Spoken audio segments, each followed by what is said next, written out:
All right, we can do this. I got this. Sorry, I've tried to do this video a few times. Let's try this one more time. Hi, friends. I hope you all had a fantastic and safe weekend. Welcome back. I decided that I wanted to do something new. We are going to do Mystery Mondays because I like mysteries. I like learning about true crime. I don't like that the true crime happened, but I find it fascinating to learn about it, I guess. And also, thank you so much for watching. Thank you for your likes, your subscriptions, your comments. I appreciate them all. Today, I'm going to be talking about the case of Teresita Basa. And as always, my kiddo is over here. You might hear her in the background. Teresita, and she's adorable, so... Anyway, so Teresita Basa was born in the Philippines in 1929 to a prominent business couple. In 1960, she graduated from the University of Asunción at Manila and moved to the United States, to Chicago. And she had originally moved to pursue music.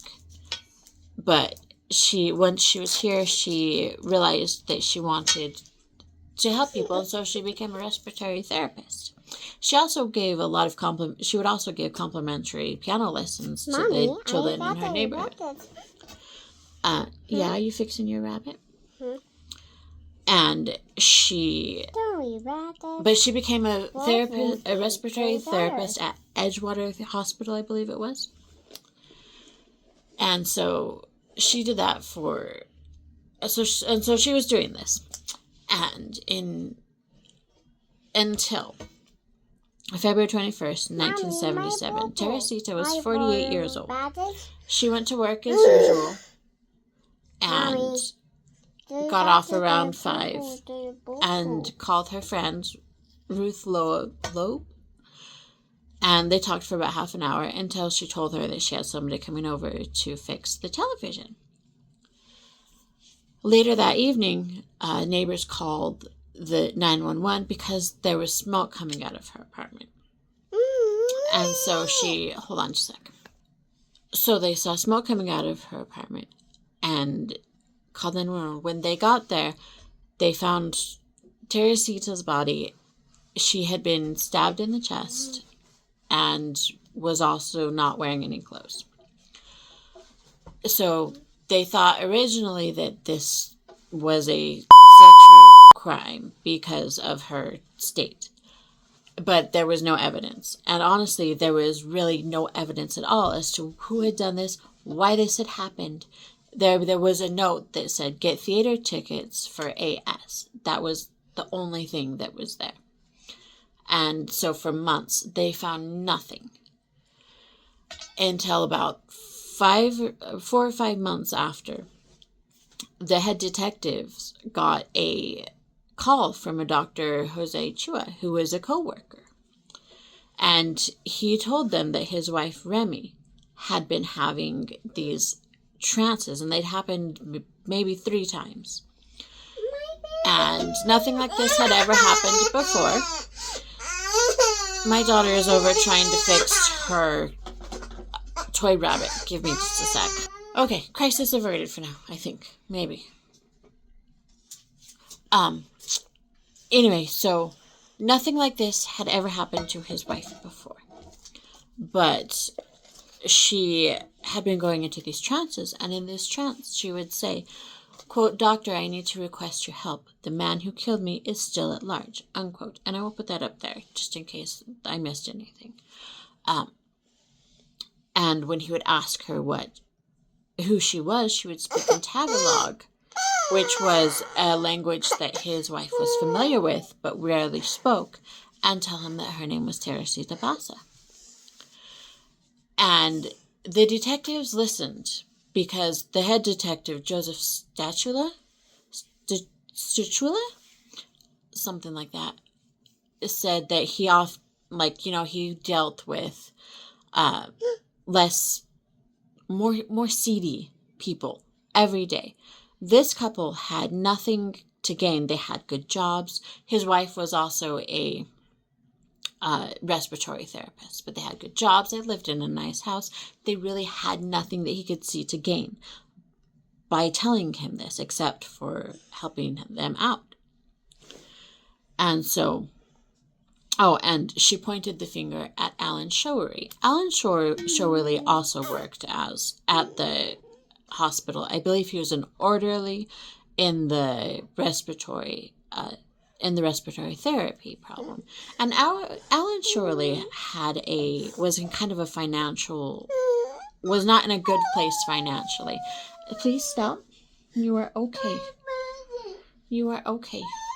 Alan Showery was not in a good spot financially. Give me just a second. So they went and checked out Alan Showery's place, and they found his pregnant partner had some jewelry that had belonged to Teresita Basa, and she told them that he had given it to her as a late Christmas present. So they brought Alan Showery in, and he came quietly and admitted his guilt. He said that he had gone to her apartment to fix her television, and then he left and came back and did that to her. And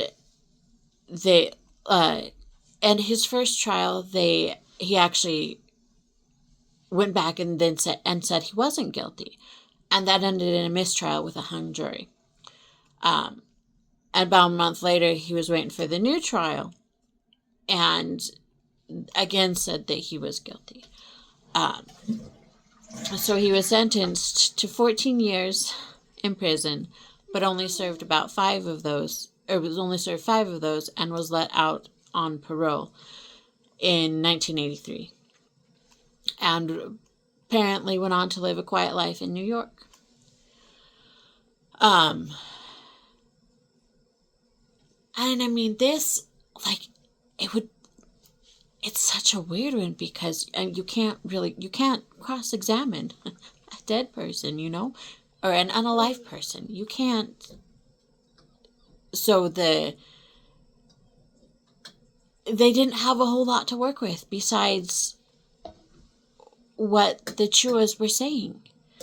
And they didn't have any reason to doubt them. And Alan Showery had confessed. But did her voice really come back through Remy? Did they make it up for some reason? Honestly, we're never going to know. It's because we're never going to know, but I thought this was just such an interesting thing because I would hate to be in charge, honestly, I would hate to be in charge of that trial or be a part of that trial because, again, you don't have a whole lot to work with. You can't, you just don't. But they did find who did it. It's just how they came to find it that's kind of the mystery. So there was actually a book written about this. There was also on a TV show, and I believe there was a movie made about it. And now, I think I've said this before, I believe in ghosts. So I believe that, honestly, I believe that she probably could have. She could have come back and spoken through Remy and pointed out who had unalived her.